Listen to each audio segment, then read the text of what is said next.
Good afternoon. Welcome to another of our Texas Association of Builders Zoom at Noon education webinars. I'm Scott Norman, the Executive Director of the Texas Association of Builders, and glad to be joined today by my cohort, Mr. Ned Munoz. Ned, thank you for joining us. Ned's our General Counsel and Director of Regulatory Affairs, and we're going to have a little conversation here for the next hour or a little less about getting involved in TAB, the benefits that it has to you as a member or potential member if you're watching this, and also some of the things that occurred in the recently concluded legislative session that may be of interest to you and your business. So let's go ahead and get this going. Great. I guess a little housekeeping. We're going to have a chat feature available during the presentation. If you have any questions, please enter them into the chat box, and we will address those at the conclusion of our formal presentation, and can maybe answer some questions about legislative or member benefit programs or other things. So let's go ahead and get this started, Ned. Sounds great. All right. So the Texas Association of Builders, statewide trade association representing about 10,000 members across the state.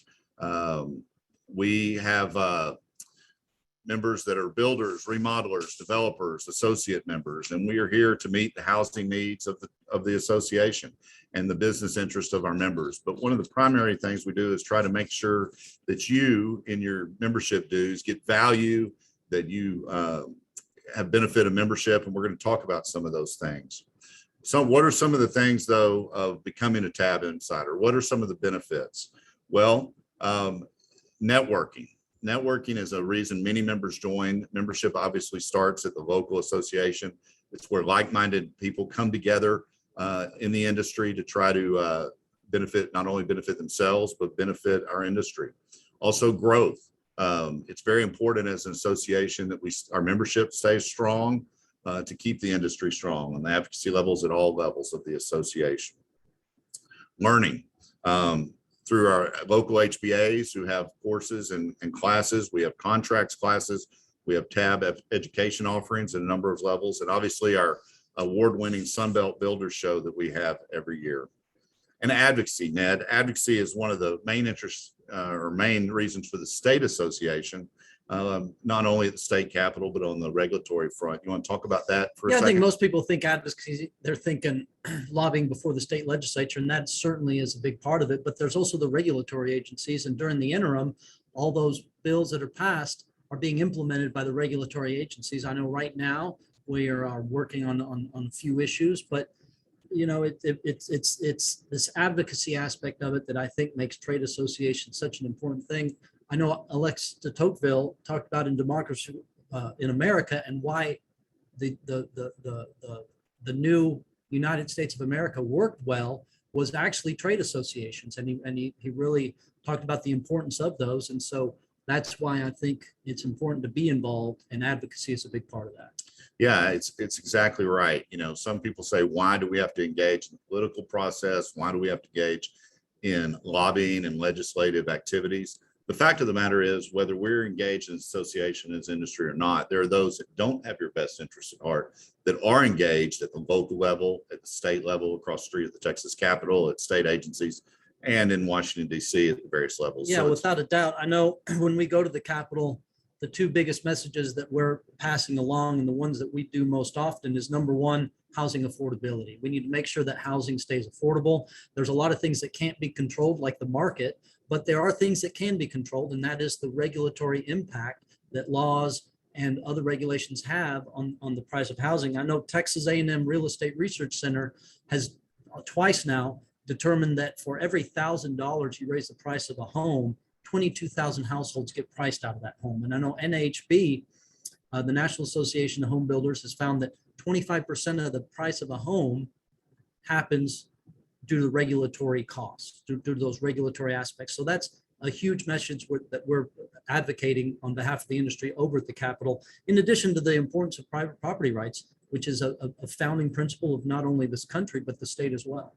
Yeah, and so we are over there obviously advocating directly on things that directly affect your business. But one of our core themes, and something at all levels of the association that we engage is on that housing affordability.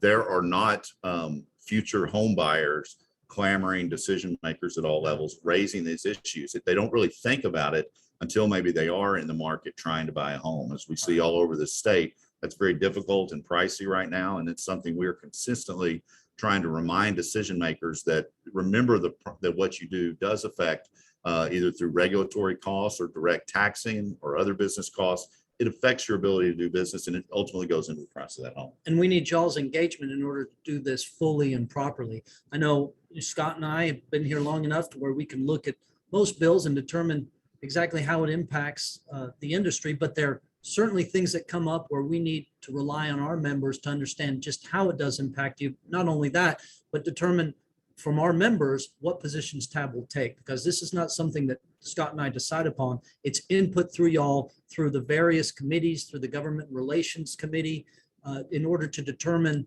not only how it impacts the industry, but what position the Texas Association of Builders should take. So we rely upon y'all in both those instances. Yeah, I'm glad you bring that up, Ned, because a lot of times people ask that aren't engaged on the state level with TAB or maybe aren't as engaged with their local HBA or NHB, how are these decisions made? And we are a grassroots membership driven organization, and all of our advocacy decisions are made by our members. They decide issues that we're going to pursue proactively, where we are going to be from a defensive posture in pushing back against some things that might have a detrimental impact. That, many of these ideas are brought, have good intentions, but they don't take into consideration how it affects the industry and ultimately housing. And that's where the expertise of any trade association, but in our industry, those that are actually the housers, the suppliers, and the associate members, how it affects the entire kind of real estate industry and building construction industry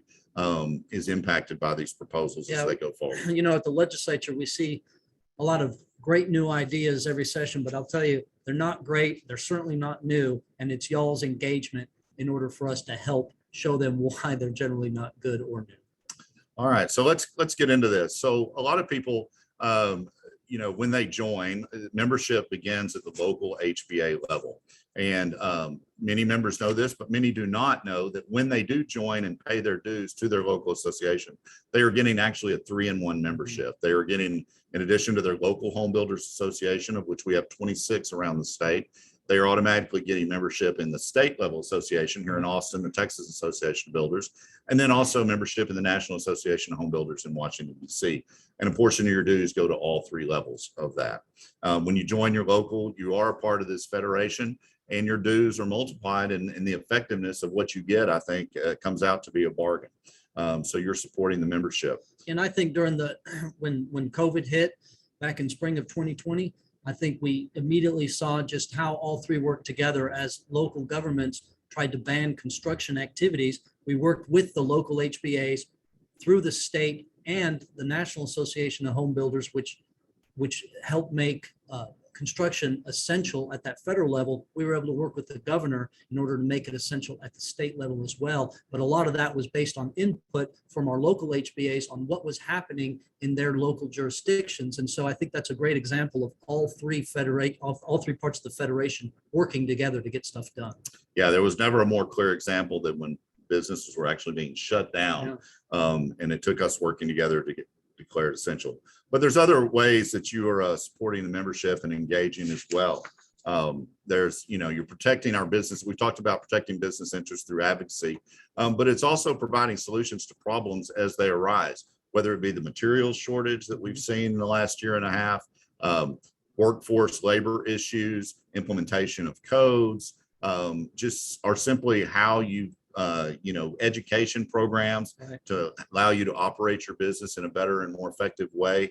Our association tries to meet a lot of those challenges as they're brought forward by the membership. We also have a number of member benefits, both business and otherwise, that exist. And then obviously recognition through awards programs and other things that, peer recognition of some of the best in the biz that are out there. Yeah, definitely. And, I know our contracts package comes to mind immediately, and we're going to get into that a little bit later in the presentation, but those did become available September 1st of this year. And I think is a great example of some of the member benefits that you all receive. Absolutely. So obviously, I think a lot of people, they think about the Home Builders Association, the Texas Association of Builders, National Association of Home Builders. They think about our builder members and our remodelers and our developers, but that's only part of the membership. In fact, a bigger section of the member is the associate members. And we obviously want to make sure those are not forgotten, because whether you're a materials supplier or a lender or a title company or any of the myriad of other industries and services that serve our industry, they are all members of the association, and we work through all of those. So what are some of the opportunities that come to our members they can have? There's face-to-face engagement. Obviously, that was hampered over the past year and a half with COVID as a lot of meetings did not occur. But those are starting to happen again, and hopefully will only increase as we go forward. But in addition to face-to-face, there's obviously the publications we put out, both digital and magazine and others. We have newsletters, we have Voter Voice that comes out, and the Ledge Line that comes out during the legislative session, our tabloid electronic newsletter as well, Texas Builder, our print magazine, award-winning, is something that we continue to go on, as well as sponsorship opportunities. They're available to the associate members, as well as builders and others that want to get their brand out there. You have a direct access through sponsorships to our 10,000 member companies and the hundreds of thousands of employees out there, as well as potential customers. Right, and those sponsorships happen not only at the tab level, but at the local level as well. So at your local HBA, it's a great way for associate members to get their name and products out to the builder, developer, remodel members who are able to then go use them and help make the industry a much stronger part of our Texas economy. Yeah, it's all about brand awareness. It's awareness of the industry as a whole, the importance of the housing as we try to keep Texas a well-housed state and keep our growing state, provide housing for all of these people moving to Texas and that we are seeing across the state. But it's also to recognize the various sectors of the Texas housing industry as they engage. So those are all very important. But now let's shift gears a little bit and talk about the legislative process. Consistently, this is the number one thing that we do on the state level because we are directly across the street from the Capitol. This is our 75th anniversary year. I failed to mention earlier, but I do want to point that out. Since 1946, the Texas Association of Builders has been getting engaged in protecting the housing industry of Texas and the future affordability and business interests of our home building industry. And so we engage every 2 years when the legislature in odd numbered years comes to town. This was a very interesting session, to say the least, happening with a pandemic going on and redistricting challenges and budget challenges and all of the things that made this very unique. Right. You had a new speaker in back-to-back sessions for the first time in a really long time. And on top of that, Winter Storm Uri. And, there's so much that touches our industry that you could obviously think of off the top of your head, but many things that you never would think would affect our industry. And out of about 6,000 bills filed this session, we actively followed 1,800 of those. Of those 1,800 bills, there were 300 that we opposed. And out of those 300, only 5 that we opposed passed. However, we were able to work in order to address the issues we had with those 5 bills so that by the time they did pass, we had removed our opposition. But it's more than just passing bills over there. There's a lot of negative things. And I think when you talk to most lobbyists, I think 9 out of 10 will tell you that they'll take the status quo over having to pass anything. And that's because there are a lot of bad ideas that if not for y'all's input and our advocacy could really hurt the industry. And so we're going to get into a lot of the things that passed, but also into the important things that we were able to kill.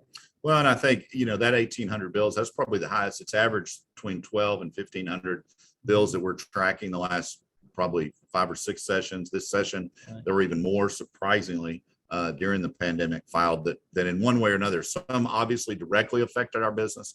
Others maybe tangentially affected it, but in one way or another could affect your bottom line or affect housing affordability. And so the association, through the process, as you were talking about, working with our government relations committee, our codes committee, and our other task forces, groups, and councils, worked on those legislation and got in the middle of it. And thankfully, through many years of developing an advocacy political action committee, engaging in the political process, as well as a constant presence over the Capitol, we really are turned to as the voice of housing and home building development in this state, and will continue to do so. So let's dive in to some of these bills that did pass during the session.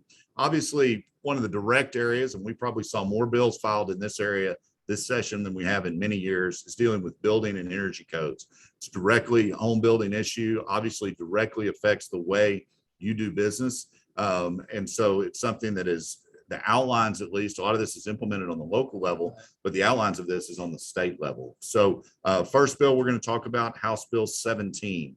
Ned, you want to talk about this natural gas bill? It's an important bill, priority for us. Yeah, you know, over the years, we've seen a lot of these very troublesome ideas come from places like California, Oregon, and so forth. And this is something that we're trying to get ahead of. I know that there are cities in California that have banned natural gas in new construction. So whether you're a restaurant wanting to cook with natural gas, or if you're a homeowner who wants to be able to have that option of natural gas and try to lower some of those utility costs, in some cities in California, the restaurant can't do that, the homeowner cannot do that. And so we, along with the oil and gas industry and some of the other restaurants, stakeholders, restaurants, and several stakeholders, pushed for and passed HB 17, which essentially prohibits cities and local governments from using one utility over another. So they can't ban either electricity or, what is happening more often, natural gas in your home. Yeah, it's an important bill. Who would have thought this would be necessary in a state like Texas that is sitting on an ocean of natural gas? But it was passed, bipartisan legislation. Bipartisan, and there were some cities that were starting in Texas that were starting to make noises about looking at this issue. So we wanted to get ahead of it. Absolutely, absolutely. Next bill, another code bill that we were very involved in. This was a multi-session deal, originated after Hurricane Harvey. There were some in the insurance community and others talking about the need to update our state building code. We worked with those groups as well as the General Land Office and others on this legislation. Ned, you want to talk about House Bill 738? Yeah, so in Texas, we've got all sorts of building codes that apply in all sorts of different areas, but there is a state mandate for a municipal building code, meaning all cities in Texas must mandate that a building code. And for years and years, it's been the 2000 version of the IRC, the International Residential Code.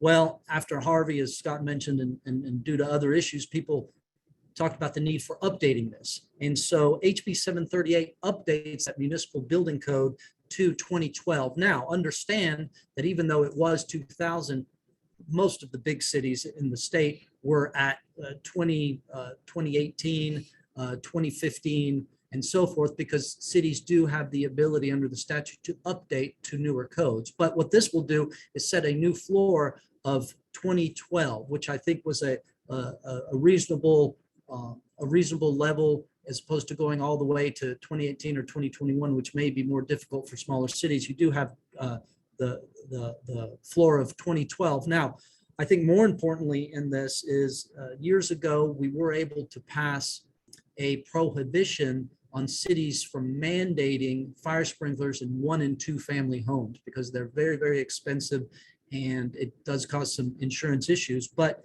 it was buried in a separate part of the code that was subject to sunsetting, which means that that statute where it was can inadvertently be essentially repealed based on other circumstances that don't have to do with the fire sprinkler. We saw that issue. come into play last session. And we'll get into that here in a little bit on the plumbing board bill. But what we're able to do with 738 is take that prohibition on the mandates for for fire sprinklers on 1- and 2-family homes and put it in a safer, more permanent part of the statute. So it'll be harder for this to be repealed. Yeah, and I think, and that was very, very important. But I think that the big takeaway on 738 is those smaller cities that maybe hadn't updated their codes. Probably don't think there's a lot of them, but the absolute minimum needs to be now going forward, the 2012 version. Right. They can do local amendments still, and they can update. Right. Many are way beyond that. Moving on to the next bill, House Bill 3215. This bill deals with our state energy code that has been required for a number of years. We've made some amendments over the years on compliance. Talk about what 3215 does and why, while this may be a little wonkish and down in the weeds, how you worked with your codes committee and energy folks to get this bill to a place where we could support it and get it passed. Well, as many of y'all know, the energy codes have gotten so stringent over the last several years to the point where they've become problematic in terms of housing affordability. And so several sessions ago, we were able to pass a performance path in order to meet the state energy code, because there is a state energy code, and we created a performance path. And that performance path gives homeowners more options in order to more cost effectively meet that energy code. Think of a car and think of miles per gallon. So what car manufacturers certainly don't want is to be told that you have to build the car out of aluminum, that you have to have a hybrid engine and so forth. What they'd rather see is the government set a miles per gallon requirement, and the manufacturers can find the best ways to meet that. Well, that's essentially what we did several sessions ago with the performance path. Well, what we did through HB 3215 is to update that performance path to the latest standard, the ANSI 301 standard, which is considered the gold standard for these performance-based paths. And we extended the effectiveness of this performance path for several more years. So it will be in effect and available to home builders and homeowners for many more years, thanks to this legislation. Yeah, and the importance of this, I think it will drive innovation and allow builders to get creative and innovative, to allow manufacturers to come up with different options. And ultimately, the most important thing, and something we consistently advocate for at all levels, is choice and options. Right. We much rather have incentives and have the market decide what is best, not mandates, which stifles competition, Right. leads to higher prices. Well, that sort of thing. and I think that falls back, those options falls back on number one, housing affordability, and number two, property rights. That's exactly right. Moving on, as Ned said earlier, it's not just the bills that are passed that are important. Many would argue even more important are some of the ideas that would be very detrimental to our industry. And it's on those, and we spend a lot of time working against legislation that we feel may not be in the best interests of not only our industry, but future home buyers because of the negative ramifications. I think there's three examples here that are code bills. First one, I'll mention House Bill 1034 would have mandated across the state a wildland urban interface code be implemented. It's something that they've tried here in the city of Austin. I know Ned maybe mentioned what they did in Austin, peeling it back, but it would have added thousands, if not tens of thousands of dollars to the price of the home. Any comments on that? Scott, as you mentioned, the city of Austin is implementing this code, but the Austin HBA was able to work with them. But the Austin HBA, working with its members, was able to show the city of Austin that at the extreme edge of where the development is meeting the wildland, it can cost up to $50,000 per home in order to meet this code. And so they were able to peel it back some, but this bill would have mandated this across the state. And expanded it to counties as well. Correct. Yeah, it would have had some serious cost implications. Another bill that was very troubling to us was House Bill 4496. This bill would have just gone across the board, updated in statute, every code reference to the absolute latest building code. And I think we have some examples of why that is not always the best practice. Yeah, and we point this out. It sounds good to go to the very latest code, but it's actually probably the code right before that would make more sense, because what you find when new codes are implemented, there are issues that need to be addressed in the following code. And so this bill, which would have updated all the different energy codes, building codes, plumbing codes, and so forth to the very latest edition, is problematic. And in May of this year, so in that last month of session, we had a perfect example of this. The National Electric Code, which had been adopted by the Texas Department of Licensing and Regulation as the electrical code in the state, what we found was there is a new GFCI requirement for the condensers, for the AC condensers. And as new construction in the Houston area came online under the new code, those AC units were being tripped over and over and over due to the fact that there was an unintended consequence of requiring these, and it didn't match up with current equipment. And so something needed to be done. And so we went outside of the legislative advocacy process to the regulatory side, which was TDLR implementing this code, and we're able to work with them to pass an emergency rule to stop the enforcement of that one particular section of the NEC, not the whole code, but just that one section, to put that off until 2023. Hopefully by then the issue will be cured. That's an emergency rule that is in effect now. And we are in the process right now of working with TDLR in order to make this a permanent formal rule, meaning that they won't have to redo the emergency rule over and over and over. It will be in effect until 2023 when the issue should be cleared up. Yeah, Ned, I think that's a perfect example of there needs to be a little more thoughtfulness when updating the codes. You cannot just automatically say, okay, new code's out. It needs to immediately go in effect. There's material, manufacturing shortages, getting the materials to the builders. Education. There's training and education issues. And so, and then these unintended consequences, which we saw with the NEC and the one particular issue. Yeah, that's why it's important that we have to have a more thoughtful and protracted implementation process. Another bill, we see versions of this every session. Senate Bill 1724 would have mandated county building code requirements and building inspection requirements to the unincorporated areas. Obviously, we have some serious concerns about that much expansion of government and growing government into the unincorporated areas, and have serious concerns with that bill that the legislature shared. And currently, counties can mandate that you build the code and you get independent third-party inspections. But this is an example of one of the county authority bills that we see every session, which is taking it to the extreme. This would allow counties to have all sorts of permitting fees, inspections, when the current process is actually what works best. In addition to that, the way the bill was written is you would have had to have residential fire sprinklers in all homes. And so we see a lot of these bills every session of just granting counties the type of authority that cities have, and we do push back on that. But again, I do want to point out that all homes in the unincorporated areas right now, counties can mandate that they be built to code and get independent third-party inspections. This was just going to take it to an extreme and take them to city level type oversight. Absolutely. So moving on, need to keep this moving along. Other city county issues, obviously, local government is where builders and developers interface the most in trying to get their products done. And one issue that we saw come up during session that we want to give a shout out to Senator Kelly Hancock and Representative Jeannie Morrison for working with us and recognizing it, was addressed by Senate Bill 877.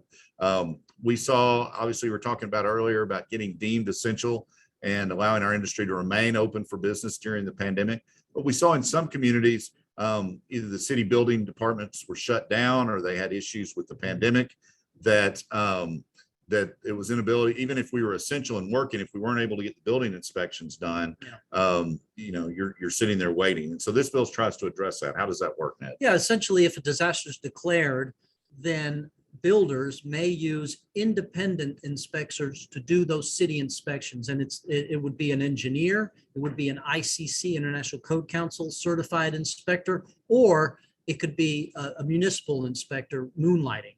But you could use any of those inspectors to follow the city inspections and the city permitting process. But what this does is it would free up the backlog that does happen in code and building code inspections when a disaster hits. Think of a hurricane, think of a tornado, think of COVID, when some of these building departments were being basically shut down. And I know Scott goes to Rockport a lot, and yeah, I personally experienced it after Hurricane Harvey, a town that maybe was having 10 building permits pulled a year prior to the hurricane. The hurricane hits and they had to have hundreds and hundreds and hundreds of homes and other businesses rebuilt, and did not have a building and permitting department or inspection team that can handle that. But under this bill, you as the builder could choose, if you so wanted, to find one of the approved inspectors in order to hurry the inspection process along, as opposed to having to wait in line. Yeah, and the city still is going to have oversight. They're going to get their building permitting fees. You still have to submit that you pass the inspection. None of the safety protections are getting bypassed, but it's to keep the process moving. And we were able to work with the Texas Municipal League, which represents cities, in order to address some of their concerns and make sure that this was a bill that we all agreed upon. Yeah. Speaking of pandemic shutdowns, moving to the next bill, Senate Bill 968. This was a big bill dealing with a lot of pandemic health related issues, but this was an example of late in the session, we were able to work with some of our fellow construction industry friends and get this amendment put on the bill. Yeah, so essentially what this provision of the large bill says is that in a pandemic, that local governments cannot shut down the construction industry. And it is limited to the construction industry, but we were able to get this put in with the help of the manufactured housing industry in order to prevent what we were seeing when COVID first hit in spring of 2020. And that was some cities trying to stop construction. That is when we, as I mentioned earlier, worked with our locals and with the National Association in order to get Governor Abbott to deem construction essential. Well, we won't have to do that next time because cities would not even have the option to shut down construction. Yeah, God forbid if we find ourselves in that situation, cities or counties wouldn't be able to do that. Moving on, another, we were talking about bills that defeated just as important. A lot of these we saw were attempts that were made legislatively to peel back things that our industry worked on in years gone by. For example, in 2005, Texas became, I think at the time, the second state to prohibit inclusionary zoning. House Bill 84 by Representative Hinojosa would have repealed that prohibition. Inclusionary zoning quickly is mandates by local governments that a certain portion or a certain number of the homes you're building in any subdivision be sold at a certain price point. It really gets local governments into the economics of housing. That is illegal in Texas. This bill would have repealed that prohibition. And so we were able to push that back. They still cannot do that. Another bill, House Bill 298, quickly, we got to keep moving here. Talk about what this bill would have done. Yeah, so cities are able to become dark sky cities if they follow certain certifications from the Dark Sky International And that's Association. about light pollution. And it's light pollution. Yeah. And what they're able to do is mandate certain lighting fixtures in order to stop that light pollution. We generally don't have an issue with dark sky ordinances if they're done correctly. However, this bill would have allowed cities to push those dark sky ordinances into the extraterritorial jurisdiction, or ETJ as we call it. And the concern there is that in the ETJ, the population there does not get city services and is not able to vote in city council elections. And so we're very hesitant and very careful about extending city ordinances into that ETJ. And so we're able to push back on this one. And another problematic part of this bill is cities would be able to mandate retrofits with these lighting Go back after provisions. 5 years and make you change your light fixtures and that sort of thing? Correct. So you would, whether it's a home that's been in existence for 20 years or a new development with homes just already built out but coming online, a city would have been able to mandate retrofit. So we were able to defeat that. Yeah, and that's a consistent theme, and we're probably one of the leading voices, if not the leading voice, pushing back on expansion authority in the ETJs. Right. As cities have been restricted in their ability to annex, a lot of the reasons for those ETJ authorities maybe have been pulled back. And so it's something we're always cognizant of. Another issue that came up this session was a bill trying to repeal the ban on linkage fees that we passed in 2017. That bill that we advocated for back then was to outlaw fees that the city of Austin was talking about doing, that had been done in California, the Northwest, the Northeast of the United States, some cities, which is a fee on housing to try to pay for affordable housing or other affordable housing or homeless type projects. We feel like that is the wrong way to go about what is a serious problem. Well, it's nonsensical. In order to raise the price on all homes in order to address housing affordability, it just doesn't make sense. And so we were able to prevent the repeal of our prohibition on that. Moving on.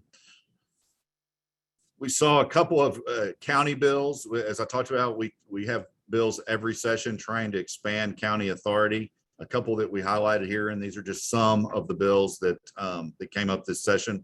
House Bill 3843 by Representative Weiner. We had some concerns about that. It was expanding regulatory authority within 100 feet of the 100-year floodplain instead of just in the floodplain. Also would have expanded impervious cover requirements and given counties those authorities. That was concerning. Also, House Bill 1724, building codes. We talked about that, but this one, I think we talked about that already, didn't we? Yeah, well, when it comes to county authority, we find that there are many reasons people will live in the unincorporated areas, but one of the two biggest reasons is, number one, they can't afford to live in the city because of the regulatory costs associated with building, or number two, they just don't want to have that regulatory authority over them. And so these are just two examples of bills that we're fighting every session, where people try to give counties the same land use authority that cities have. Think zoning, think all sorts of entitlements that you have to go through in order to build in a city. So we're constantly pushing back on that, and these are two examples of that. Yeah, exactly. And I've been reminded, if you have questions about any of these bills or other tab programs as we discuss them, please enter them into the chat box as you think of them as we're going, and we're going to try to get to a few of them at the end. Moving on. So developer issue bills, a lot of what we do deals with developer issues. Obviously, we have a large number of developers that are members of this association, and lot development is a very key component of the home building process. Special purpose district, MUDs, PIDs, and others, those are issues that we work on quite a bit. A couple bills we want to highlight, House Bill 3833. This bill was a continuation of legislation we worked on last session. In the past two sessions, or prior to last session, you had, when land was converted from an agriculture, timber, wildlife, or other use into its full value once the cows are removed, as we joke, you were, as a developer or as a landowner, required to pay the full value tax on that property. It used to be 5 years in arrears you had to pay back at a 7% interest rate. Session before last, we reduced it down to 3 years and a 5% interest rate, and we expanded on that this session. Representative King and Senator Hancock were able to successfully, they listened to our arguments that this was outdated, and they removed that interest penalty completely. So now we are down just to 3 years rollback taxes. And I think it has some big monetary implications. Yeah, over the next 10 years, it's been estimated that this will save $750 million in development costs. Yeah, that's crazy. That's $750 million in taxes and ultimately in home costs that are not going to be imposed because of this legislation. So it's something that is we're very, very proud to get done. It's going to have a huge impact.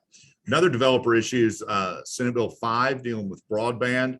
It's been an issue for a number of years, getting internet, high-speed internet service to the citizens, and something we see in neighborhoods unable to get that, but it was really highlighted during the pandemic. Oh, without a doubt. I mean, I think we all see just how important broadband is in today's society, and the importance of making sure that homes do have broadband capabilities, and this will do a lot to get us in a better place there. Yeah, it's the state really focusing its effort into one at the comptroller and keeping this going, and try to really expand to both rural, urban, suburban areas. We saw a number of anti-development bills get filed during the session.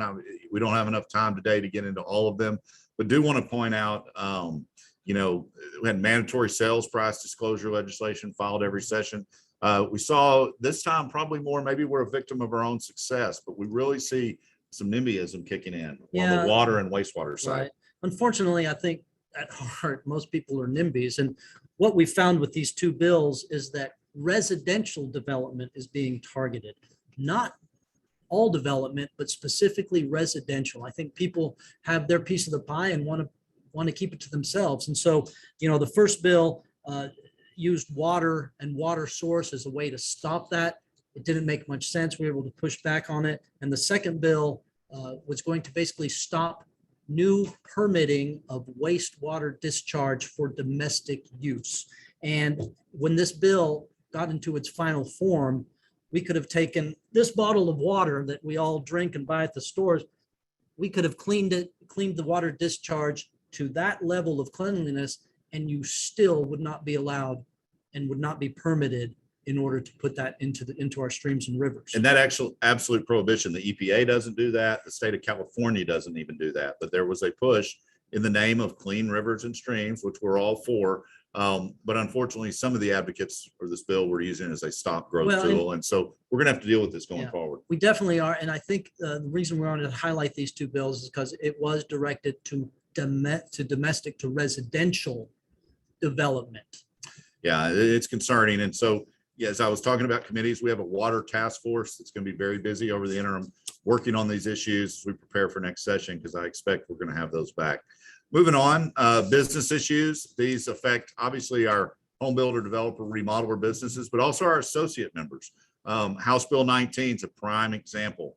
We've all seen, due to litigation, the cost of materials and supplies going up because of trucking litigation. You want to talk briefly about House Bill 19? Well, yeah, I mean, and we obviously are well aware of the lumber and other products and how they've gone up over the last several years. I think lumber is now at 200% instead of Yeah, it got up to 300%. 300. It's coming back down It's now, coming thank down, goodness. but it is certainly an issue here. And I think on top of that, a lot of this trucking litigation was making it even worse. It was making delivery of products more expensive because they were having to account for some frivolous lawsuits that were happening out there. So this will peel that back and hopefully help address some of the transportation costs that are creating even more of a problem. And try to get rid of some of that frivolous litigation. This was an example. We worked with the Trucking Association, a number of the tort reform groups, so a bunch of material suppliers and others to engage and get this legislation passed. Another bill that came up, House Bill 1195, as a result of something we learned as the session was starting, and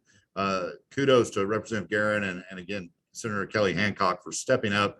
Under federal law, your PPP loans, your pandemic loans, CARES Act loans would not be treated as income, but under state law, without this bill, they would have been. And so we would have found ourselves, those of you that receive PPP loans, in the ironic position of getting taxed as a result of getting those loans. And so this bill, comptroller pointed this out to us, and we were able to get a bill drafted and filed and passed, which takes care of that. Another bill, House Bill 2237, definitely affects our builders members, but also our associate members as well that are in the material supply and others, is 2237, dealing with liens in Chapter 53 of the Property Code. It's an issue we've seen for over a decade, maybe 15 years, Ned. Yeah, and what it's been is there's been different groups butting heads over exactly how to clean up the lien statutes. And I know that we had been working against what a lot of groups have been trying to do. But what we did is, over the interim, we actually sat down, and as opposed to just opposing something and killing a bill, we worked with all the groups involved. And I know that the Lumbermen's Association was working with us on this and had been on our side for Title, several bankers. sessions, title, bankers, and so forth. We were able to clarify, clean up, and modernize our lien statute so that everyone from your general contractor on down to your suppliers and your labor is going to have a much better lien statute in effect and working for you. And look for more information to come on this in Texas Builders, and we may even end up doing some education classes on this around the state. But this is there really hadn't been many, if at all, updates to this statute much over the last 25 years. This significant change.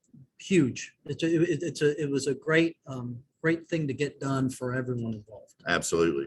Another big bill, Senate Bill 6, Omnibus bill, deal with a whole lot of things dealing with the pandemic, but especially dealing with civil liability. And we were involved in this with a big coalition working on civil liability protections for businesses that were operating during the pandemic.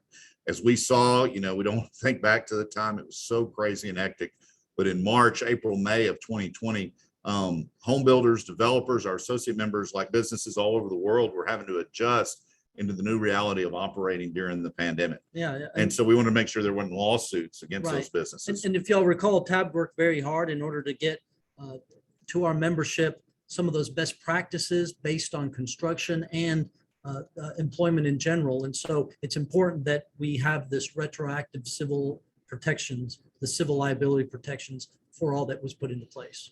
Absolutely. Glad to work on that. Moving on, workforce continues to be a huge issue for us. We had a labor shortage prior to the pandemic. It's probably only been exacerbated in the last year and a half.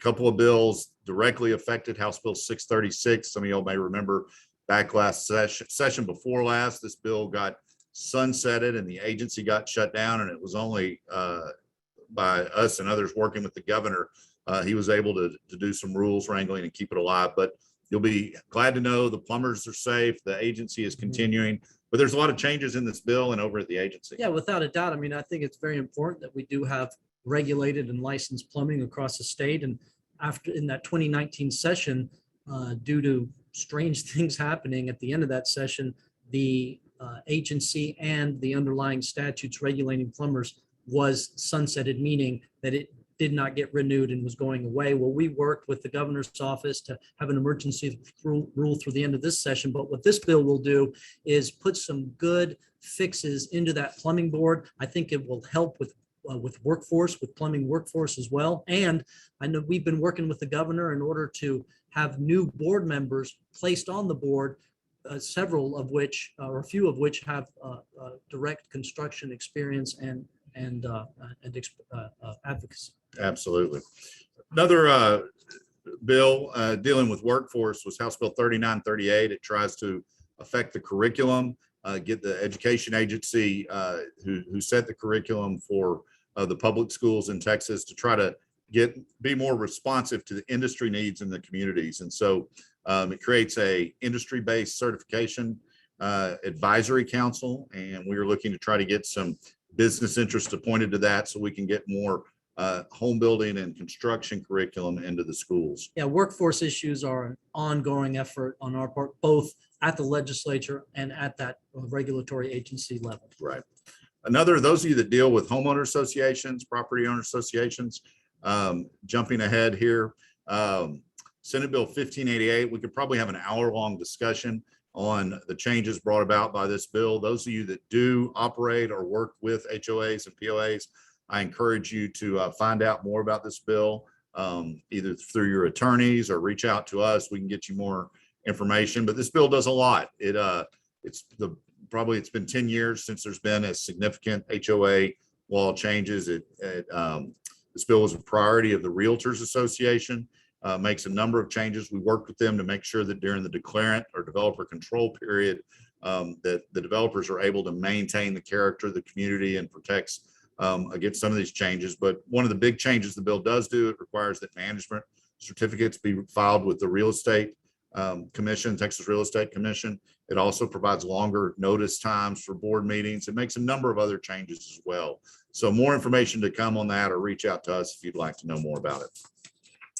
Those are just a few of the legislative changes. We have on our website, there is a booklet that talks about the scores of bills of interest that passed and did not pass that affect your industry. We're just trying to highlight some of those. And so I urge you to go onto our website for more information or reach out to TAB or your local association. Now we're going to pivot here for a few minutes before we get to questions and talk about some of the other things that the association has to offer. I think most importantly, membership. Obviously not meeting a lot of our local associations, certainly on the state and national level. We were not able to meet as often, and a lot of our meetings were canceled due to the pandemic. We hope as things progress that the meetings are able to continue and continue to start back up. But we have to maintain our membership. Without a growing membership, our association is not going to thrive. The membership is the lifeblood, not only financially, but from an engagement process, from a political process. Our membership needs to continue to grow. And along those lines, this month, September 2021, is our statewide membership drive. Our statewide home builder associations all over the state are going to be competing with one another as they work to recruit new members. There's a challenge that has gone out from NHB that we have extended as well. Challenge every one of our members to recruit just one new member. If they could do that, obviously our membership would double. It's not that hard to find one person or a company in your community that is not a part of the association and getting all the benefits of the association. And so that membership drive is happening. For more information, check with your local home builders association for the dates of their membership drive this month, but we encourage you to get involved. Yeah, get those who are not contributing to the effort to contribute. Absolutely. Absolutely. We need more folks pulling the wagon, not just riding on the wagon. Another huge thing for the association and a reason many people get involved is networking. Ed, you want to talk about why it's important to engage at both the local and state level and how people can engage in different ways. Well, yeah, there's so much available. Invite new members to the events that you have, both at the state and the local. Get involved with committee and advocacy work, both at that local and state association. We talked about the importance of committees at the state level. It's just as important at that local level, and build relationships with former members, and your business will grow. So I'm sorry, with fellow members. So build those relationships and your business and theirs will grow. It's okay to get former members back involved as well. That's good. We can get those people that have dropped their membership back involved. Also want to point out our education. Obviously, our local associations do a great job offering education classes, and we are working with them, whether they be contracts classes or other types of classes that they offer at the local level. We also have a tab YouTube channel. Our YouTube channel, Texas Builders, has a bunch of our old education classes that are free. I think there's a library of over 40 classes that are free to you and all your staff. You can share those links and show those. So I wanted to make sure that you were aware of those going forward. Yeah. Moving on, as we get closer to the end here and can take a few questions, I do want to talk about some of the member benefits. I think this is one of the areas where people say, how do I get value from my membership? One of those things are our member benefits that we offer only to our members. And probably the most popular is our contracts package. September is a big month for our contracts. Our new package just came out last week and is available for tab builder members only for $3.99 plus tax. You can find on our website, I believe there's a link in the chat box on how to access those. You can also go to our store in the member portal. Our local HBAs offer classes on training. Those are trained by lawyers that are practicing in this area. Yeah. And this contract, it's so important. The legislature does do mandates every session. And so these reflect those newest legislative mandates. But I'll tell you, the amount of money that you can save in legal fees by using the tab contracts is immense. They actually would pay them for themselves in just one transaction and just one build. I know that the updates that we're going to see in this cycle, I think we have never seen this many updates before, but there are legislative mandates regarding public improvement district disclosures. The escalation clause has been revamped, which, as y'all know, over this last year, with the last couple of years with lumber prices, is huge, with tighter envelopes in homes and the issues that you have with mold. There's a new HVAC addendum to talking about maintenance and so forth. Our express home warranty has been updated as well, and that does need to be updated every couple of years in order to address technical advancements and so forth. But the changes aren't just legislative; they're due to case law, and it's also due to the attorneys who work on this just seeing issues arise throughout the cycle and implementing that into the new contracts. Yeah, these contracts are, they're worth probably 10 times what we charge for them, but they're a huge member benefit. I want to mention a couple other member benefits quickly. On the insurance side, we are proud in 2021 to make some changes to our insurance program. We were able to roll out our new Milo program that is a marketplace for general liability, other business type insurance, as well as some personal lines, auto, home. One of the other things that we're really excited and responding to our members is health insurance options for if you have 2 lives or more that you're trying to insure as a small group benefit, or life insurance, disability insurance. These are all available. Urge you to check it out. You're able to shop from multiple carriers and get multiple quotes on your insurance on this platform.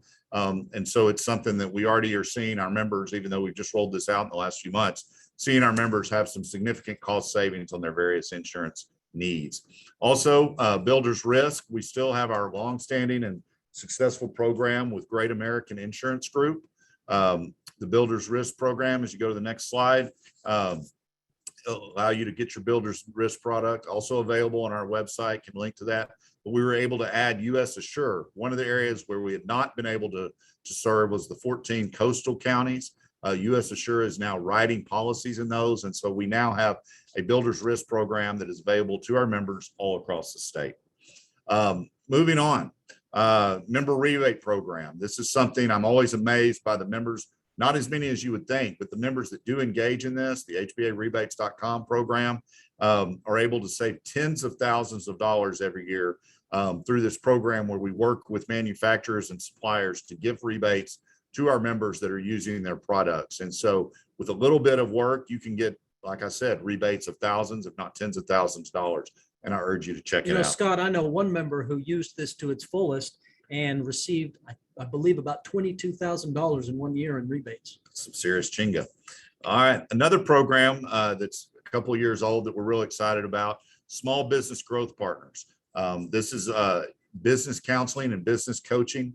I invite you to, there's no fee to get started. They will work up a business plan for both builders and associate members, remodelers, allow you to increase and help you increase your bottom line. Those that are participating in the program have been amazed about the changes that they've been able to make to their business through this program. So check out Small Business Growth Partners. Those are just a few of the member benefits that you have as a member of TAB, but they're all important. And it's something as you're trying to recruit that one new member that all of you are going to go recruit. I hope you talk about all of these member benefits. So this has been a really fast hour. I know we've kind of been hitting a lot of topics today, both legislatively as well as TAB, the benefits of TAB membership. But I do want to, since we have about 5-10 minutes left, I do want to answer a few questions that we've gotten. So I think I want to thank Sloan, who's back in the production trailer, manning the booth, keeping this going. And I think she does have a few questions for us. So Sloan, are you ready?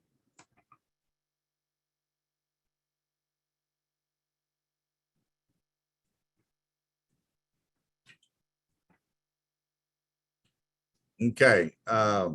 Also, if you have questions and they don't get answered today, I encourage you to call us at the office and we can make that happen. Here's 2 questions I can go ahead and answer. Ned, I'll throw this to you. Do homes in the unincorporated area still need energy code inspection and testing? Well, so the way it works is counties can mandate that you build the code and that you get a minimum of 3 inspections. Now, in addition to that, though, you do have the statewide energy code. So yes, that should be part of your inspections you're getting, whether the county's requiring anything or not. It's good practice. Absolutely. Another question we have is, how can we help you do your job better at the Capitol? Well, it's not our job, it's your job, and it's the industry's job, and it takes all of us. We are a team. We obviously have in-house lobbyists like Ned and myself and JD Hale that works for us. We also have contract lobbyists, but one of the real advantages we have in an association is our grassroots. We have builders, tens of thousands of builders all over the state and members all over the state who are working in their community, working and know their legislators and are able to engage in the legislative process, both back at home and coming to Austin and writing and sending emails. And so I encourage you to participate, get signed up for Voter Voice when we do a call to action. We really need you. When we ask, we need you to reach out and engage with your legislators. We want you to do so. And because the legislature needs to hear from those in the business, how does this affect your business? How does this affect housing affordability? Come to Rally Day. We were fortunate enough to have a Rally Day, although it was a little different this session because of the pandemic. We did get folks coming to the Capitol. We had some meet with their legislators off campus, but also remain engaged during the interim. You know, we've had 2 special sessions that just concluded. We're going to have another one on redistricting and a few other issues coming up in a few weeks. But eventually, I'm sure the legislators will be back home. Yeah. And it's important. And we work with our local HBAs to make sure that they continue to maintain those relationships and go meet with their legislators during the interim. Also, I got to put in a plug for the PAC. It's important that you donate to Home PAC. We are engaged in legislative races. All 181 legislators are going to be up for re-election this session, as well as the statewide elected officials. And it's important that we as an industry are engaged in that process and support candidates for office and incumbents that are running for re-election that support our industry and understand our industry. Another question, and Ned hit on this a little bit, I think, what is the biggest challenge or threat to our industry? I think there's a lot out there. You want to talk legislatively, I think kind of the victim of our own success is one. Yeah. And just as we talked about kind of that NIMBYism, I think you'll see a lot of that. And some of it is just to stop development. Others is just you have the horror story here and there. And when that happens, legislators want to kind of punish the entire industry. And so there, with that development comes the headaches. Yeah, so we have legislative and regulatory threats. Obviously, there's a lot of external challenges to the industry, whether it be the cost of materials, workforce shortages. We're all fearful what's going to happen with interest rates. But I will tell you, we're all glad that we're in Texas. Texas has been blessed for decades, centuries, for a lot of reasons. Lots of land is one of them, but in many of our urban areas, it's becoming more crowded, and we have challenges there. And we see that in some of the NIMBYism that's coming. We're going to have workforce challenges. We're going to have education challenges, transportation, water. All of these issues are there. But I will guarantee you, TAB's been doing this for 75 years. We're going to continue to remain engaged on behalf of you, our members. And so I appreciate all of you joining us today. We've reached an hour. These are supposed to be Zoom at noon, lunch hour, so we're going to keep it to an hour. If you have more questions, please feel free to email us at the State Association. You can call us at 512-476-6346, or you can reach out to us on social media and otherwise. So thank you, Ned, for joining us today. It's been Enjoyed it. Thank you all. It's been a good discussion, and until next time, we'll sign off. Thank you very much.